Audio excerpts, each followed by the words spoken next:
Cũ nhưng xong xu môi ba đấy là cũ បាទបាទ ហ្នឹងហើយលោកគ្រូពាក់ព័ន្ធជាមួយ introduction ហ្នឹងខ្ញុំឃើញលោកគ្រូដាក់កន្លែង opening statistic ដើម្បីយកមកគ្រប់គ្រងជាពិសេសយក previous study ដើម្បីយកមកគ្រប់គ្រងចំណុចសំខាន់អញ្ចឹងណាអឺកន្លែងដែលយើងយកគ្រប់គ្រងហ្នឹង previous study យកមកគ្រប់គ្រងវាហាក់បីដូចជាយកមកគ្រប់គ្រងស្តៀងនឹងចំពោះ2ពាក់ព័ន្ធមួយ literature review ដែរឬទេលោកគ្រូកន្លែងហ្នឹងណា characteristic របស់វាបើខ្ញុំអង្គុយស្ដាប់លោកគ្រូទៅមានអារម្មណ៍ថាវាស្តៀងដូចជា chapter 2 ដែរឬមួយក្នុង literature តែ ដែរ ចេះ ក្នុង chapter 2 ក៏វាមានគេហៅ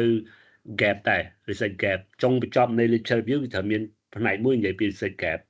ក្នុង introduction ក៏យើងនិយាយពី gap បានដែរគ្រាន់ថាយើងនិយាយអត់លម្អិតដូចក្នុង literature review ទេនិយាយខ្លីនិយាយបង្ហាញការសិក្សាពី3មកតែថាការសិក្សានិយាយពីនេះពីនោះបានយើងលើកថាមិនទាន់មានអ្នកសិក្សាពីនឹងទេអញ្ចឹងចប់តែយើងចូល literature review បានយើងលម្អិតពីវាថាមិនអញ្ចឹងណាអញ្ចឹងវាពេលខ្លះវាស្តៀងគ្នាកន្លែងហ្នឹងកន្លែង gap ហ្នឹងគាត់ថាក្នុង introduction យើងរបៀបថាជាលំនាំទេយើងអត់ទាន់លម្អិតទេលំនាំធ្វើម៉េចឲ្យគេមើលថាអត្ថបទហ្នឹងវាសំខាន់ដោយសារអីដោយសារវាយើងមាន gap មានអីនៅក្នុងហ្នឹងហើយយើងមានគោលបំណងច្បាស់លាស់នៅក្នុងហ្នឹងអញ្ចឹងណាបាទចាំមើលទៅទៀតខ្ញុំបង្ហាញជាគំរូឲ្យមើលបាទសូមអ្នកបន្ទាប់បើសិនជាអស់សំណួរបាទលោកគ្រូខ្ញុំសុំសួរមួយសំណួរលោកគ្រូតាក់ទងនឹងដោយសារនៅក្នុង introduction ភាគច្រើនវាមាន research scope លោកគ្រូដល់ពេលអញ្ចឹងអាហ្នឹងវា link គ្នាមិនអីមិនគឺមួយវាគួរនៅក្នុងតំបន់មួយណា scope research scope ហ្នឹងនិយាយពាក្យ scope ហ្នឹងតើក្នុងនិខេបបទបើក្នុងអត្ថបទសាជាភាគច្រើនគេអត់និយាយ scope អីញ៉ៃទេក្នុងនិខេបបទគេមានកន្លែងមួយគេដាក់ថា research scope limitation អញ្ចឹងណាការខ្ញុំសរសេរនិខេបបទរបស់ខ្ញុំគ្មានទេខ្ញុំអត់ចូលចិត្តអាហ្នឹងខ្ញុំឃើញខ្ញុំធ្លាប់បរៀន PhD ដែរតែអ្នកខ្លះគេមានសាលាឲ្យតារាងមកគំរូត្រូវមាន research scope គាត់បង្ហាញថាការសិក្សាហ្នឹងគឺវាមាន limit តែក្នុងបរិបទកម្ពុជាឬក៏បរិបទសាលា2 3នៅក្នុងខេត្តនេះទេมัน cover ទាំងអស់នៅក្នុងប្រទេសទាំងមូលទេអញ្ចឹងណាហ្នឹងហើយក្នុង paper ទូទៅគេអត់ទៅសេអាហ្នឹងនៅក្នុង introduction គេយកទុកនៅក្នុង conclusion កន្លែង limitation គេដាក់ថាការសិក្សាហ្នឹងវា limit ដោយសារទី1យើងសិក្សាតែជាមួយ2សាលានៅក្នុងខេត្តកំពង់ចាមប្រទេសកម្ពុជាអញ្ចឹងឬក៏តែ2សាលាក្នុងប្រទេសកម្ពុជាមិន cover ទាំងអស់ទេអញ្ចឹងណាអញ្ចឹងហ្នឹងបានអត់អីទេ scope ហ្នឹងតែក្នុង paper គេចាត់ដាក់នៅក្នុង conclusion បាទអញ្ចឹងយើងកុំខ្វល់រឿង scope ហ្នឹងនៅក្នុង introduction ហ្នឹងណាពេលយើង say paper យើងខ្វល់ទី1ក៏បានទី1យើងត្រូវឲ្យ background ឲ្យគេយល់ថាប្រធានបទហ្នឹងវាសំខាន់ហើយយើងកំពុងសិក្សាពីប្រធានបទហ្នឹងហើយយើងរកមើលបញ្ហាមួយនៅក្នុងពាក់ព័ន្ធប្រធានបទហ្នឹងព្រោះក្នុងប្រធានបទហ្នឹងមួយមានបញ្ហាច្រើនណាស់ដែលយើងចង់សិក្សាតែយើងមិនមែនសិក្សាគ្រប់រឿងទេយើងចំណុចមួយនៅក្នុងប្រធានបទហ្នឹងយើងសិក្សាតែលើកបញ្ហាហ្នឹងហើយយើងត្រូវព្យាយាមធ្វើម៉េចថាអត់មានអ្នកសិក្សាពីអាហ្នឹងទេបានធ្វើឲ្យយើងចង់សិក្សាពីវាហើយយើងបង្ហាញគោលបំណងរបស់យើងណាការងារយើងចប់ហើយយើងចូល literature review ចូលអីបន្តទៀតចឹងបាទសូមអ្នកបន្ទាប់សូមអនុញ្ញាតឲ្យសួរមកទៅបាទចាលោកគ្រូជំរាបសួរចង់មានសំណួរមួយតទៅនឹង announcing principle finding លោកគ្រូថាអាហ្នឹងជា option ទេមិនបាច់ដាក់ក៏បានដែរពីច្រើនគេដាក់ប៉ុន្តែចង់ជំរាបសួរលោកគ្រូថា announcing principle finding ហ្នឹងគឺសំដៅលើអីគេបើសិនជាយើងនៅក្នុង research report អាហ្នឹងយើងមាននៅក្នុងបើសិនជាមាន executive summary វាមាន finding នៅក្នុងហើយបើមាន abstract ក៏មាន finding នៅក្នុងដែរអញ្ចឹងfinding principle principle finding ហ្នឹងវាសំដៅលើអីលោកគ្រូអរគុណអាហ្នឹងចេះមុនយើងបញ្ចប់ introduction របស់យើងប្រាប់ថាការសិក្សានេះរកឃើញថាកត្តានេះមានឥទ្ធិពលទៅលើអានេះប៉ុណ្ណឹងឬក៏បើខ្ញុំសរសេរពី research យើងថាការសិក្សានេះបង្ហាញថាគ្រូសាកលវិទ្យាល័យនៅកម្ពុជាគឺគាត់ធ្វើ research មានកម្រិតដោយសារមានបញ្ហាជាច្រើនដែលគាត់ជួបប្រទះអីហោហាយទៅការសិក្សានេះបង្ហាញចឹងហើយវានឹងផ្ដល់ជាមានសារៈសំខាន់ដោយសារវាបានផ្ដល់ជាចំណេះដឹងថ្មីពាក់ព័ន្ធនឹងប្រធានបទហ្នឹងខ្លីអញ្ចឹងគេ principle គឺលើកចំណុចសំគោលនៃការសិក្សារកឃើញរបស់យើងដាក់ចូលនៅក្នុង paragraph ចុងក្រោយនៃ introduction copy abstract copy executive summary អានោះផ្សេងណាអត់និយាយបានថាក្នុង abstract យើងមានទាំងអស់យើងមាន background មាន method មាន finding មាន conclusion ក្នុង abstract តែក្នុង introduction នេះយើងត្រូវមានពេលខ្លះគេបញ្ចូលលទ្ធផលស្រាវជ្រាវឲ្យយើងមើលហ្មងតែទៀតខ្ញុំបង្ហាញជាឧទាហរណ៍ឃើញហើយអត្ថបទខ្លះយើងឃើញមាន finding នៅក្នុង introduction ហ្មងអត្ថបទខ្លះទៀតអត់មានទេអញ្ចឹងណាអានឹងគេហៅ principal finding វាជា option មួយអ្នកខ្លះគេមានអ្នកខ្លះគេអត់វាអញ្ចឹងណាតែអ្វីដែលត្រូវមានគឺគោលបំណងព្រោះមានក្នុង move ទី3មាន3 step ទី1បង្ហាញគោលបំណងទី2បង្ហាញលទ្ធផលទី3បង្ហាញ structure នៃអត្ថបទទាំងមូលនិយាយពីខ្លះអញ្ចឹងក្នុងដំណោម3ហ្នឹងខ្ញុំពិចារណាទី1ទី3ទី2អត់យកទេអាបង្ហាញលទ្ធផលហ្នឹងអត់បង្ហាញទុកបង្ហាញនៅក្នុង finding ខ្ញុំធ្លាប់សរសេរអត្ថបទមួយខ្ញុំដាក់ទាំង3 1ពី3ខ្ញុំនិយាយពីគោលបំណងខ្ញុំបង្ហាញពីលទ្ធផលហើយខ្ញុំបង្ហាញពី structure reviewer ថាមិនបាច់បង្ហាញលទ្ធផលទេសូមលុបវាចោលហើយយកដាក់នៅក្នុងទុក unknown នៅក្នុង finding គាត់ថាអញ្ចឹងខ្ញុំលុបវាចោលទៅហើយគាត់បានបោះពុម្ពទៅអត្ថបទហ្នឹងតែអត់មាន finding ទេតែខ្ញុំអានពេលខ្លះខ្ញុំមាន finding ឬក៏មើលអត្ថបទគេមានដែរដោយសារវាជាជំរឿសមួយដែលថាមានក៏បានអត់ក៏បានវាអញ្ចឹងណាបាទតែនឹង copy abstract copy executive summary ដោយសារនោះវាត្រូវតែមានរឿងផ្សេងនោះកុំនិយាយពីនិយាយ introduction ទេអញ្ចឹងណាបាទសូមអ្នកបន្ទាប់ទៀតអញ្ចឹង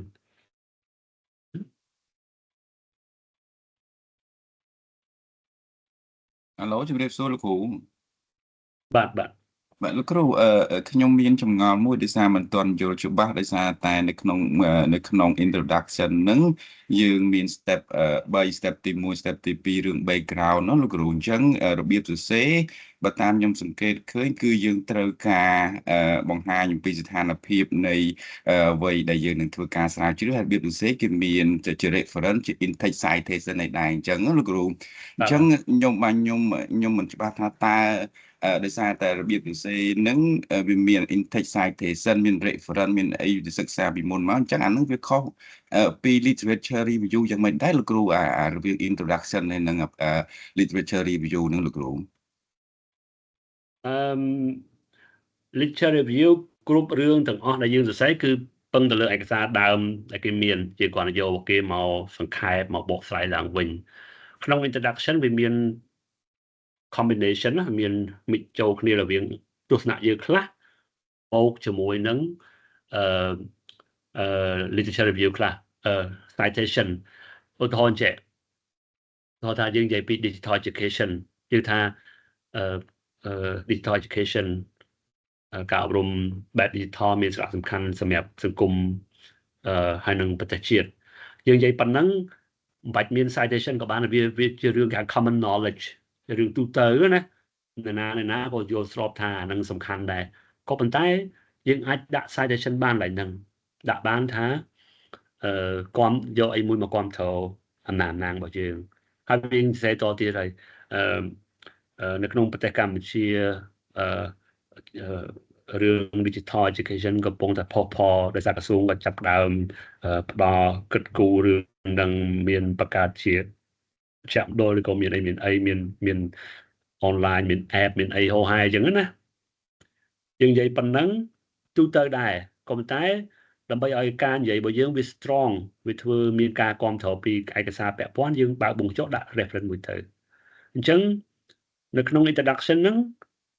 វាពេលខ្លះយើងនិយាយទូទៅដោយមិនបាច់មាន reference ក៏បានពេលខ្លះទៀតត្រូវមាន reference រឿងខ្លះវារឿងទូទៅពេកអត់មាន reference ក៏បានតែបើយើងមានក៏វាល្អដែរដោយសារតែវាជួយគ្រប់គ្រងឲ្យយើងលើកនៅក្នុង introduction ហ្នឹងអញ្ចឹងសួរថាវាខុសគ្នាជាមួយ literature review មិនទៅវាខុសគ្នាដោយសារក្នុង introduction យើងត្រូវមាន3ហ្នឹងមួយពី3ហ្នឹង literature review មានរឿងផ្សេងទៀតមាន series មានស្អីផ្សេងការសិក្សាពីមុនរកឃើញមកអីផ្សេងតែក្នុង introduction យើងអត់មាននិយាយថាតើការសិក្សាពីមុនរកឃើញមកទេមិនចឹងយើងគ្រាន់តែព្យាយាមធ្វើម៉េចលើកពីសាវតាទូទៅមកនិយាយតែការលើករបស់យើងបើយើងអាចយល់ល្អត្រូវមានឯកសារយកមកគ្រប់គ្រងការលើករបស់យើងដែរដល់យើងលើកបញ្ហាយើងថាអូខេមានបញ្ហាមួយចំនួនពាក់ព័ន្ធនឹងអាហ្នឹងបញ្ហាទី1អានេះ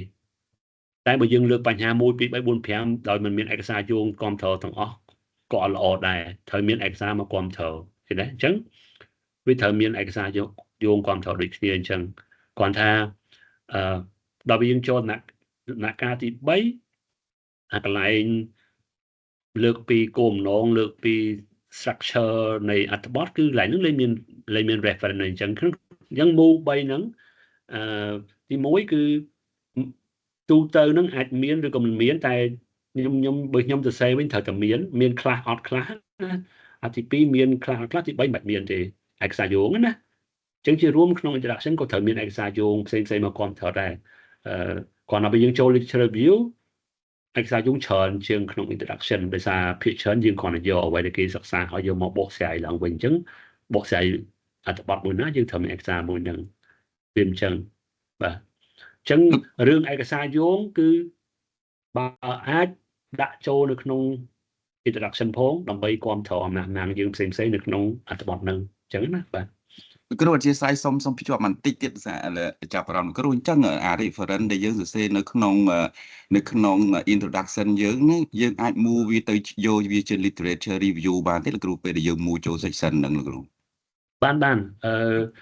ឯកសារយោងមួយយើងចង់ប្រើវានៅក្នុង introduction ផង literature review ផង discussion ផងក៏បាននៅណាក៏បានដែរឲ្យតែសរសេរនោះវាត្រូវជាមួយម្នាក់ហ្នឹងឯកសារយោងមួយហ្នឹងវាត្រូវថតករណីថាយើងនិយាយរឿង digital education យើងថា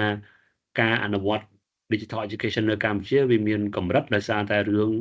ខ្វះខាតសម្ភារៈសិក្សាបច្ចេកវិទ្យាសិក្សាខ្វះខាតអញ្ចឹងការសិក្សាមួយគាត់និយាយរឿងហ្នឹងយើងយកដាក់ក្នុង introduction បានតែយើងទៅចូលក្នុង literature review យើងនិយាយបញ្ហាប្រឈមដែលរាំងស្ទះក្នុងការអនុវត្ត digital education ម្នាក់ហ្នឹងយកមកនិយាយម្ដងទៀតគាត់និយាយលម្អិតជាងមុនអាមុនហ្នឹងយើងគ្រាន់តែដាក់គាត់ក្នុងវងចោបន្តិចពេលយើងនិយាយថាបញ្ហាតែនៅខាងក្រោមយើងលើកមកបញ្ហាទី1គេពីអី3អីល្បិតពីគាត់នៅក្នុងliterature review វាអញ្ចឹងណាអញ្ចឹងអត់អីទេឲ្យតែឯកសារហ្នឹងវាគាំទ្រឲ្យយើងអះអាងនឹងអះអាងត្រង់ណាក៏អះអាងក្នុង introduction ក៏យកគាត់មកបាន literature review ក៏បាន discussion ក៏បានព្រោះនៅក្នុងអត្ថបទទាំងមូលកន្លែងដែលយើងត្រូវយកមានតែ3នោះទេគឺ introduction literature review discussion 3ហ្នឹងmethod និង conclusion ពីច្រើនអត់មានឯកសារយោងទេមានមួយទេអញ្ចឹងណាបាទសូមអ្នកបន្ទាប់ពីណាគេចាំតែអស់ហើយចាជំរាបសួរលោកគ្រូមានសំណួរមួយពាក់ព័ន្ធជាមួយនឹងបញ្ហាលោកគ្រូដោយសារតែដូចយើងនិយាយមិញហ្នឹងគឺបញ្ហាទូទៅប៉ុន្តែពាក់ព័ន្ធជាមួយនឹងវិស័យច្បាប់តើបញ្ហានៃការអនុវត្តតែយើងអាចយកវាជាចំណុចបញ្ហានៅក្នុងការស្រាវជ្រាវបានអត់លោកគ្រូឧទាហរណ៍ថានេះខេមបទផ្នែកច្បាប់បញ្ហាច្បាប់ទើបយើងអាចយក topic ហ្នឹងយកមកសរសេរបានប៉ុន្តែចំពោះបញ្ហាអនុវត្តយើងអាចយកមកជាចំណាត់នៅក្នុងខេមបទបានទេចុះតែពាក់ព័ន្ធជាមួយនឹងការស្រាវជ្រាវវិញតើយើងអាចយកបញ្ហាឧទាហរណ៍ច្បាប់មួយហ្នឹងគាត់កំណត់មកត្រឹមត្រូវពីលក្ខណៈប៉ុន្តែបញ្ហាគឺការអនុវត្តទេដែលធ្វើឲ្យប្រសិទ្ធភាពទៅលើច្បាប់មួយហ្នឹងគាត់អត់មានអញ្ចឹងណាលោកគ្រូអញ្ចឹងតើចង់សួរថាតើបញ្ហានៃការអនុវត្តហ្នឹងអាចយកមកធ្វើជា topic នៅក្នុងការស្រាវជ្រាវបានអត់លោកគ្រូអាហ្នឹងបានហើយមាន2បើតាមខ្ញុំដឹងណាយើងបញ្ហារឿងច្បាប់ហ្នឹងយកមកសិក្សាយកមកស្រាវជ្រាវក៏បានគាត់ថាជាគេ prefer នឹងជាងដោយសារយើងនៅក្នុង field ច្បាប់តែបើយើងគាត់យកមកការអនុវត្តយកមកសិក្សាក៏វាជាបញ្ហាមួយយើងសិក្សាបានដែរគាត់ថាវាមិនចំជាមួយនឹងបញ្ហាច្បាប់វាគ្រាន់តែបញ្ហារឿងការអនុវត្តច្បាប់អញ្ចឹងការអនុវត្តច្បាប់ហ្នឹងយើងយកមកសិក្សាលើកពីសិក្សាមើលថាតើគេគិតមិនក៏ជា research មួយដែរបានដូចគ្នាទេអត់អីទេគ្រាន់តែតើក្នុង field របស់យើងហ្នឹងគេតម្រូវឲ្យយើងសិក្សាពីរឿងច្បាប់យកមកធ្វើជាបញ្ហាឬក៏ការអនុវត្តយកជាបញ្ហាបានដែរបើបានដែរគឺវាបានដែរវាបានណាចង់ថាហ្នឹងហើយអញ្ចឹងអត់អីទេអាហ្នឹងគាត់ថាខ្ញុំព្រោះដោយសារ field ហ្នឹងមិនខ្ញុំអត់ដឹងអញ្ចឹងព្រោះខ្ញុំធ្លាប់និយាយរឿងហ្នឹងខ្ញុំធ្លាប់ទៅបង្ហាញពីរបៀបសរសេរអត្ថបទស្រាវជ្រាវនៅ rule គេហៅទៅបរៀនចប់ទៅព្រោះយើងខាង education ខាងអប់រំវារបៀបការសិក្សាផ្សេងដល់ពេលកូនសិស្សរੂគាត់ស្ដាប់ហើយគាត់ហេងឆ្ងល់ព្រោះច្បាប់គេភាគច្រើនបងលើកមិញហ្នឹងគឺគេចិនយកច្បាប់ហ្នឹងយកមកវិភាគយកមកអីចឹងណាវាមិនមែនទៅសួរមនុស្សគិតថាម៉េចទេព្រោះច្បាប់វាច្បាប់មិនមែនតាមការគិតរបស់មនុស្សអញ្ចឹងកន្លែងខ្លះវាអាចខុសគ្នាដែរគាត់ថា bà sinh chỉ cả là bọn môi bị ọt miệng sạch phiếp có những ai sọc xa bị bia bàn đây thà ta mình ăn bị ọt miệng sạch phiếp chẳng hạn bà xong sầm nô tiết chắc bà លោកគ្រូ អ្នក ឲ្យ អ ខ្ញុំ ត់ សុំ សួរ សួរមួយ បាទ អូនេះលោកគ្រូខ្ញុំសុំសួរមួយចេះដោយសារខ្ញុំសរសេរCC ហ៎ជាទូទៅខ្ញុំអនុវត្តតាមគ្រូដឹកនាំឃើញលោកគ្រូមានបទបង្ហាញថាសរសេរពី general ទៅ specific មានក្របខ័ណ្ឌ general កម្ពុជាអញ្ចឹងទៅប៉ុន្តែដល់ពេលយើងសរសេរខ្ញុំសរសេរពាក់ព័ន្ធមួយ government digital ក៏អញ្ចឹងទៅដល់ពេល government digital គាត់ឲ្យយើងនិយាយពាក់ព័ន្ធជាមួយនឹងធាតុសំខាន់ដែលធ្វើឲ្យមាន government digital អញ្ចឹងណាហើយនៅក្នុងប្រធានបទខ្ញុំនិយាយអំពី technology adoption អញ្ចឹងនៅក្នុងហ្នឹងគាត់ឲ្យយើងនិយាយពាក់ព័ន្ធជាមួយនឹង ICT development ហើយបានឲ្យរំលេចនៅក្នុង ICT development ហ្នឹងទៅលើ technology adoption អញ្ចឹងលោកគ្រូប៉ុន្តែនៅក្នុង technology adoption ខ្ញុំនិយាយយកធាតុសំខាន់ដែលគេសិក្សាពីមុនមកយកមកគ្រប់គ្រងដើម្បីលើកថានឹងវាជាចំណុចសំខាន់ហើយបានខ្ញុំលើកចាប់ដើមចេញទៅដល់ research គេទៀតហើយបញ្ជាក់អំពីគោលបំណងអីចឹងទៅលោកគ្រូតែករណីហ្នឹងយើងអាចរំលងយើងអាចនិយាយពាក់ព័ន្ធជាមួយនឹង process of e-government development ហ្នឹងបានទេលោកគ្រូបែបលក្ខណៈអញ្ចឹងយើងបើតាមខ្ញុំស្ដាប់ក៏លោកគ្រូផ្សេងដល់ពេលខាងខ្ញុំសរសេរនេះយើងមានអារម្មណ៍ថាផ្សេងគ្នាលោកគ្រូវាអត់សូវចំ flow វាមិនមែនតើតាមានអាហ្នឹងបានទេ paper មួយណាអាហ្នឹងតែប៉ុតតែលម្អិតចឹងនៅក្នុង literature review មិនត្រូវលម្អិតនៅក្នុង introduction ទេដែលវាថាយើងdigital governance ឧទាហរណ៍ណាចឹងក្នុង introduction យើងក៏លើកថា digital governance វាកំពុងតែមានការអនុវត្តមានការ promotion វានឹងវាខ្លាំងហើយថាប្រទេសផ្សេងអនុវត្តខ្មែរយើងក៏ចិត្តដើមអនុវត្តតែដោយសារយើងមានក្នុងបញ្ញកោណទី5នឹងមានស្អីយល់ថាបញ្ញកោណមានគេ digital society វាត្រូវ link ជាមួយ digital government នេះចឹងណាយើងលើក tutor យើងបានហើយបានលើកបញ្ហាមកថាតើក្នុង digital governance ហ្នឹងយើងមានស្អីដែលយើងថាជាបញ្ហាក្នុងការសិក្សាតែពេលយើងចូល literature review វាមានរឿងច្រើនតើមុននឹងនិយាយ digital governance ហ្នឹងតើយើងគួរតែនិយាយ theory ឬក៏អីមិនយើងនិយាយថាប្រវត្តិនៃការស្អី ICT development អីចឹងទៅអាហ្នឹងក៏បានមិនមានហ្នឹងទៅមានអីផ្សេងក៏បានឲ្យតាក់ទងនឹង digital governance អីចឹងណាអញ្ចឹងអាក្នុង literature review ហ្នឹងវាមាន option ច្រើនទៀតក្នុងការយកមកបញ្ចូលនៅក្នុងអត្ថបទរបស់យើងអ្នកខ្លះទៅផ្ដល់ជា historical development អីចឹងទៅប្រវត្តិនៃការអនុវត្តនឹងមិនពីដើមមកអ្នកខ្លះធ្វើលើកពីរឿងនេះផ្សេងអីចឹងទៅអញ្ចឹងគាត់ថាធ្វើម៉េចឲ្យវាមានរឿងរ៉ាវពាក់ព័ន្ធនឹងប្រធានបទយើងនៅក្នុងអត្ថបទហ្នឹងអញ្ចឹងណាហ្នឹងហើយបាទលោកគ្រូអរគុណច្រើនហើយរឿងថាថាគ្រូដឹកនាំយើងគាត់ថាធ្វើអញ្ចឹងអាហ្នឹងមតិមួយនៃគ្រូដឹកនាំទេមិនមែនដឹងថាគាត់ថាអញ្ចឹងត្រូវឬគាត់ថាអញ្ចឹងខុសទេដើម្បីដឹងត្រូវខុសយើងទៅឲ្យអ្នកទី2មើលទី2ទី3មើលអញ្ចឹងបានថាពេលគេបោះពុំអត្ថបទយើងជាមួយគ្រូដឹកនាំយើងសរសេរមួយគ្នាគ្រូនាំអ្នកគាត់ណែនាំហើយតែយើងផ្ញើទៅឲ្យ journal គេមានអ្នកជំនាញផ្សេងទៀតមកមើលអ្នកជំនាញផ្សេងទៀតគេមើលគេដឹងថា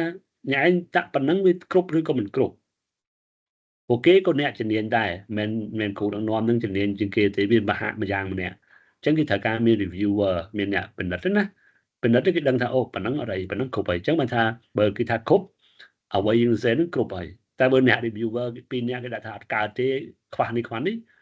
នថាយើងសរសេរទាំងយើងទាំងគ្រូនឹងក៏វានៅមានចំណុចខ្វះដែរអញ្ចឹងណាអញ្ចឹងវាទៅមកអញ្ចឹងទោះបីជាអ្នក researcher រាប់ឆ្នាំក៏ដោយគាត់សរសេរអត្ថបទមួយគាត់ផ្ញើទៅ journal គាត់នឹងជំនាញបោះពុំរាប់រយអត្ថបទហើយគាត់ទទួលបាន comment ពីគេផ្សេងដែរព្រោះម៉េចព្រោះអ្នកផ្សេងគាត់គណិតផ្សេងគាត់អាចលើករឿងផ្សេងមកទៀតអញ្ចឹងគាត់អាចថែមថយតិចតួចយើងកែតាមហ្នឹងទៅវាបានហើយអញ្ចឹងវាអត់ច្បាស់ថាត្រូវថា1 2 3ទេគាត់ថាជា overall អ្នកស្រាវជ្រាវដូចខ្ញុំអញ្ចឹងបើអ្នកឯងឲ្យខ្ញុំបណ្ឌិតអត្ថបទខ្ញុំគាត់មើលបន្តិចដឹងថាប៉ុណ្ណឹងអូខេឬក៏ប៉ុណ្ណឹងគួរតែថែមនេះឬក៏កែនោះតាមបបសោតរបស់ខ្ញុំទេមិនមែនដឹងថាខ្ញុំថានឹងត្រូវគាត់ថាក្នុងនាមយើងជា researcher ដែរយើងសេច្រើនដែរយើងដឹងថាប្រធានបទអញ្ចឹងបើដាក់ប៉ុណ្ណឹង acceptable អត់ បានអត់ឬក៏គួរថែមអីអញ្ចឹងយើងឲ្យ comment តាមនឹងតាមយើងយល់ឃើញអញ្ចឹងណាអញ្ចឹងវាពេលខ្លះវា subjective ដែរឡើយហ្នឹងគាត់ថាជារួមទោះបីយើង share review ក៏ដោយអីក៏ដោយ introduction ក៏ដោយវាមាន flow របស់វាហើយមាន mood ដូចខ្ញុំពងបញ្យល់រឿង introduction ហ្នឹងវាត្រូវមាន3ហ្នឹងហើយ on pod បើយើងមកអត់មានហ្នឹងគឺយើងសេនឹងប្រះចាកអំពីគោលការណ៍នៃការសេ introduction អញ្ចឹងណាតែយើងប្រះចាកពីគេមិនកើតព្រោះគេទៅសេរាប់រយអត្ថបទពាន់អត្ថបទអ្នកស្រាវជ្រាវគេរកឃើញថាវាអញ្ចឹងហើយយើងទៅខុសពីហ្នឹងមិនថាយើងទៅហ្នឹងគឺទៅអត់មើលគេអញ្ចឹងវាបញ្ហាត្រង់ហ្នឹងយើងត្រូវកែធ្វើម៉េចឲ្យវាស៊ីតាមflow ដែលគេបានសិក្សាស្រាវជ្រាវពីមុនមកថាវាត្រូវមាន1 2 3អញ្ចឹងដូចខ្ញុំបង្ហាញមានត្រូវមាន background បន្ទាប់ពី background យើងត្រូវលើកពីបញ្ហាបន្ទាប់ពីលើកបញ្ហាហើយត្រូវមានគោលបំណងហើយយើងថាលោកគ្រូអត្ថបទនេះអត់មានបញ្ហាប៉ុណ្ណឹងអត់បញ្ហាដោយសារអត្ថបទហ្នឹងមិនដឹងអត្ថបទមានគុណភាពឬក៏អត់ផងហ្នឹងគេដែរព្រោះមានអត្ថបទខ្លះមិនដឹងលើកបញ្ហាទេតែខ្លះទៀតមានតែយើងយកភាគច្រើនកុំយកភាគតិចកុំឃើញតែមួយយើងថានឹងត្រូវអត់ទេយើងយក10មកមើលមកតើ10ហ្នឹងមានអាអ្នកដែលលើកបញ្ហាមានប្រមាណបើ8ថាមានហើយអា2ទៀតហ្នឹងអាចបញ្ហារបស់វាទេមិនបញ្ហាចឹងថា flow ហ្នឹងគឺជាទូទៅអញ្ចឹងណាបាទអូខេឥឡូវជំរាបសួរលោកគ្រូអូបាទលោកគ្រូខ្ញុំចង់បញ្ជាក់កន្លែង research gap តិចតើតើនឹង research gap ហ្នឹងវាចាំបាច់វាត្រូវតែមានឬក៏វាជា option យើងអាចដាក់ក៏បានឬក៏អត់ក៏បានគ្រូមានប៉ុណ្ណាទេគ្រូអាហ្នឹងយល់ល្អគួរតែមាន